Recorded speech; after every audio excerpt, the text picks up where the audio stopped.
que Dieu vous bénisse abondamment. Bienvenue sur Jésus-Christ d'abord, parce que c'est d'abord Jésus. Comme prévu, ce soir, nous allons parler du vampirisme. Nous sommes toujours dans la continuité de la lutte contre l'occultisme, contre le sacrifice humain. Et jusqu'à demain, on va continuer de prier pour ça. Que Dieu protège les hommes et les femmes de ce monde de tous les méfaits de Satan. Et que Dieu les garde des morts subites et de toutes sortes de sacrifices humains, physiques ou spirituels. Amen. Maintenant, par rapport aux vampires.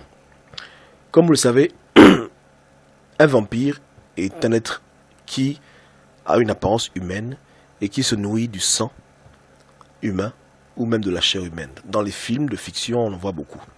Mais ce que peu de gens savent, c'est que le vampire est quelque chose qui existe réellement. Aujourd'hui, je vais vous expliquer en détail ce que c'est, non pas pour augmenter votre connaissance des choses occultes, mais que vous puissiez prendre conscience des dangers et surtout mettre ces dangers en prière, afin que vous puissiez prier de façon spécifique contre les méfaits du diable. Amen. Parce que nous sommes dans une guerre perpétuelle contre les forces des ténèbres qui non seulement veulent nous tuer, mais aussi veulent tuer notre entourage et faire des dégâts partout où nous sommes. Donc nous, chrétiens, nous devons invoquer le sang de Jésus-Christ et remédier à ces problèmes par la prière et le jeûne, s'il le faut. Amen. Voilà ce qui se passe. Satan est un mauvais maître. Lorsque le diable, les anges déchus, ont commencé à traiter avec les hommes dans ce marchandage diabolique où, en échange de vie humaine, de sacrifices de bébés, etc., des hommes reçoivent des démons, de la puissance, du savoir, de l'argent, de la connaissance, etc., le diable a su que ce ne serait pas suffisant seulement de donner aux hommes des cadeaux empoisonnés. C'est-à-dire qu'il y a beaucoup d'hommes sur terre qui ne sont même pas chrétiens, mais qui n'ont aucun amour pour les choses matérielles. Vous comprenez? Ils n'ont aucun amour pour l'argent, le pouvoir. Non, ils s'en foutent. Ils veulent juste vivre leur vie dans la forêt ou bien quelque part sur une montagne et c'est tout. Donc, le diable, sachant qu'il y a des gens qui naturellement n'ont pas des ambitions démesurées ou n'ont pas un amour pour le matériel, il a su qu'il fallait trouver une autre manière pour recruter le plus de nombre de gens possible à sa cause. C'est-à-dire que dans le triangle diabolique, où le diable est au milieu, l'homme est à gauche, et à droite il y a les biens, etc., le pouvoir, la gloire des hommes, etc., etc., le diable a su qu'il fallait trouver un moyen pour pouvoir amener le plus d'hommes possible dans ce marchandage terrible. Donc il s'est arrangé à affliger la race humaine d'une tare dont beaucoup de gens aujourd'hui ont malheureusement des signes en eux. Je m'explique. Le diable a tout fait pour qu'il y ait dans certaines personnes un esprit, un démon qui amène ces personnes à avoir un désir pour le cannibalisme. Vous comprenez? Et que le diable a instigé cette faim, cette soif du sang humain dans beaucoup de personnes.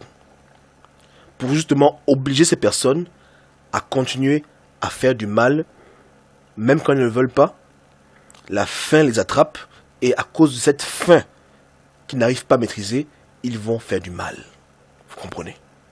Donc, en un mot, Satan a réussi à modifier certaines personnes. Il les a mis en esclavage spirituel et les a forcés à se nourrir du sang et de la chair humaine. Ce sont des gens comme vous et moi. La journée, ils mangent au restaurant, chez eux. Mais lorsqu'ils dorment, les démons qui sont en eux leur donnent des désirs très forts de se nourrir du sang humain des autres. De se nourrir de l'énergie, du moins, d'autres personnes. Et ils mènent une double vie à cause de ces pulsions en eux. Et grâce aux démons, ils sortent de leur corps et ils vont dans les maisons, ils vont dans les endroits et ils tuent. Ils s'abreuvent de sang, ils tuent des gens, ils font du mal. D'autres même se transforment même. Pour ceux qui sont dans des niveaux élevés d'occultisme. Ça se passe. Voilà pourquoi chaque année, il y a 800 000 enfants qui disparaissent et qu'on ne retrouve plus jamais. Bien entendu, le diable qui contrôle les médias, qui contrôle la télé, l'internet, toutes choses médiatiques, s'arrange à endormir l'esprit des chrétiens. La preuve, quand je vous parle de 800 000, beaucoup de gens ne savent dire rien. Mais jusqu'au jour où, dans les 800 000, il y ait ton enfant, ton neveu ou ta nièce, que tu prennes conscience du problème. Malheureusement, il y a des gens qui ne vont pas se réveiller jusqu'à ce que le malheur les frappe. Parce que lorsque Dieu veut que les gens prennent conscience d'un problème, et que les gens font semblant de ne pas le voir, ou bien ils disent, bon, voilà, ok, quand le malheur frappera ta porte, tu te rappelleras de mes paroles et tu comprendras que ce problème est réel. Mais prions que ça n'arrive pas. Réveille-toi. Donc, pour revenir à ce que je disais, il y a des vampires sur Terre. Je ne vais pas donner les détails de ce mécanisme, mais il y a des gens comme ça qui ont des envies folles de s'abreuver du sang humain. J'ai quelques documentaires en anglais que je mettrai prochainement, où des gens donnent témoignage, ils avouent qu'ils sont des vampires. Ils ont eu des pulsions terribles de boire du sang humain. Et beaucoup le font en plein jour, d'autres le font en esprit, peu importe, mais ils ont le cannibalisme est en eux. Très poussé. Et c'est Satan qui a pu corrompre beaucoup de gens sur Terre pour leur inculquer cette envie de boire du sang humain depuis leur ADN. Maintenant, pour que vous ne soyez pas choqués, il existe en fait des gens sur Terre qui ont été modifiés par le diable. Dieu n'a créé aucun homme avec des envies de vouloir boire du sang humain ou de vouloir tuer l'autre pour manger sa chair. Non, le cannibalisme n'est pas de Dieu. Amen. Mais, comme je dis, le diable s'est arrangé par des modifications génétiques à créer des hommes, du moins à modifier des hommes sur Terre. Pour que quand ces hommes-là naissent, ils ont automatiquement ces pulsions. Ils sont comme des fauves. Vous comprenez? Maintenant, vous vous rendez compte de la gravité du problème. C'est-à-dire qu'on peut leur prêcher Jésus, on leur parle de beaucoup de choses, mais l'envie de manger la chair humaine est tellement forte en eux que beaucoup bouchent leur oreille quand ils entendent parler de ça. C'est-à-dire qu'un homme peut se passer de matériel, hein, voiture, maison, avion, tout ça on peut s'en passer. Mais est-ce qu'un homme peut vivre sans manger? Donc, lorsque des gens ont été modifiés afin que leur aliment de base soit l'homme, qui est fait à l'image de Dieu, vous vous rendez compte de la gravité du problème? Pour comprendre ce problème dans la profondeur, essayez un peu d'imaginer un lion végétarien. Est-ce qu'un lion peut être végétarien? Donc, sur Terre, il y a des gens qui sont des lions. Ce sont des hommes, mais ce sont des lions, ce sont des fauves. C'est pas de leur faute. C'est une malédiction. C'est une perversion de Satan qui est en eux. Mais ils sont comme des fauves. Ils veulent manger l'homme. Ils ont faim. Donc, beaucoup savent que c'est pas bon de faire ça, mais ils le font quand même parce qu'ils ont faim. Un peu comme un lion qui est pris d'amitié avec un agneau ou bien avec un mouton. Mais tôt ou tard, quand la faim viendra, il mangera le mouton et après il va s'excuser. Désolé, je t'ai mangé, mais je m'excuse. Il y a des gens comme ça sur Terre. Ils sont dans cette vie-là où c'est plus fort qu'eux. Ils doivent manger les autres, ils doivent boire du sang humain. Vous comprenez? Ils ont ces pulsions, sont les vampires. Et ça les fait mal. Ça les fait mal de le faire. Lorsqu'ils tuent des bébés, ils ont mal. Mais ils le font parce qu'ils doivent assouvir cette soif en eux. Cette faim qu'ils ont constamment. Une faim qui est créée par la présence en eux de démons.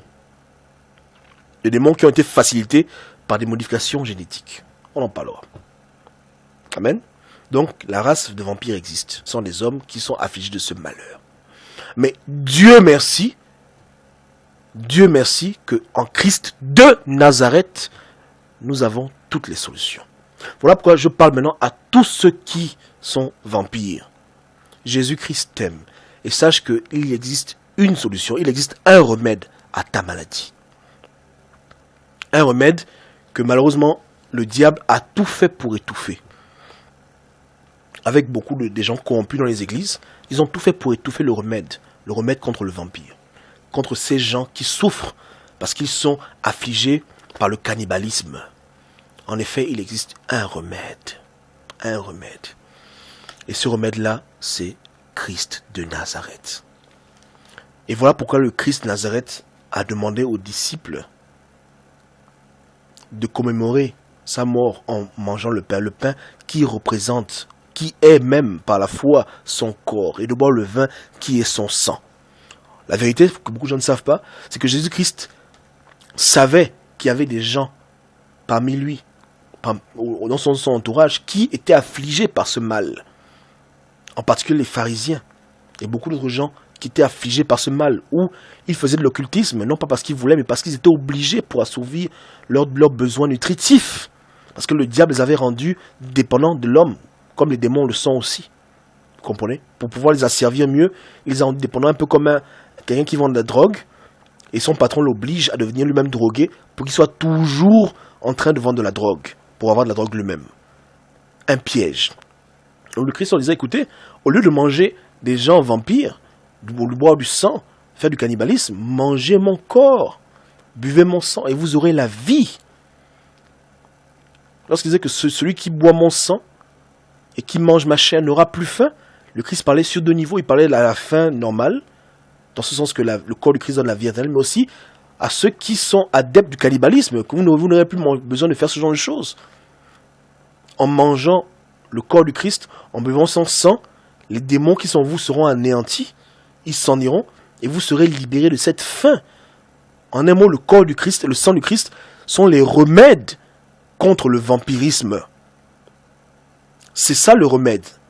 Voici le remède contre le vampirisme. Ce que le Christ a établi, il l'a fait pour ces gens, et pour toutes les autres personnes qui doivent aspirer à la vie éternelle.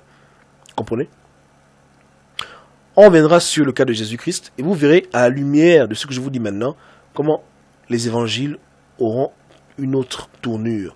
Vous allez découvrir ces choses en profondeur, et ce sera tellement édifiant pour vous. Vous allez comprendre beaucoup de choses qui sont passées, que les gens ont tout fait pour étouffer. Parce qu'il y a un effort conscient de vouloir étouffer ces choses. Vous comprenez?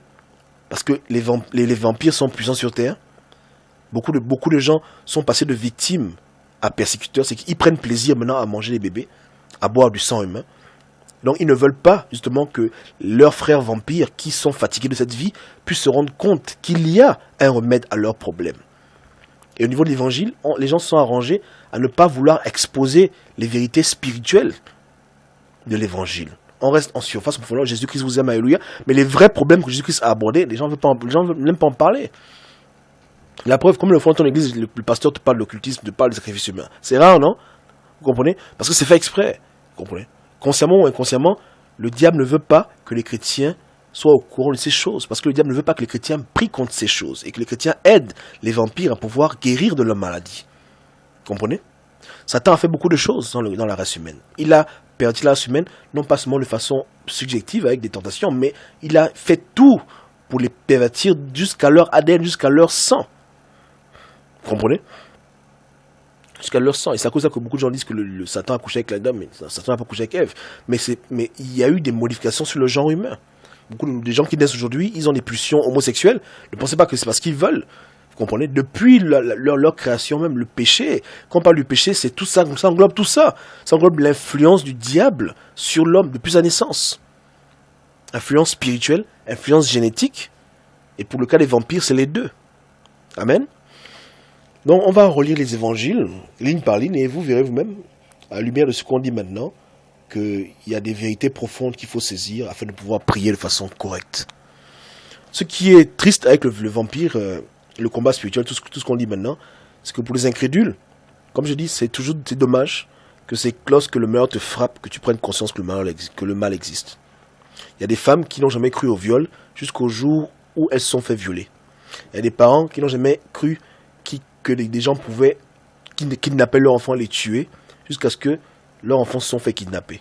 Donc, le malheur, les gens ont tendance à ne pas en prendre conscience jusqu'à ce qu'il se passe dans le périmètre dans lequel on est. Amen.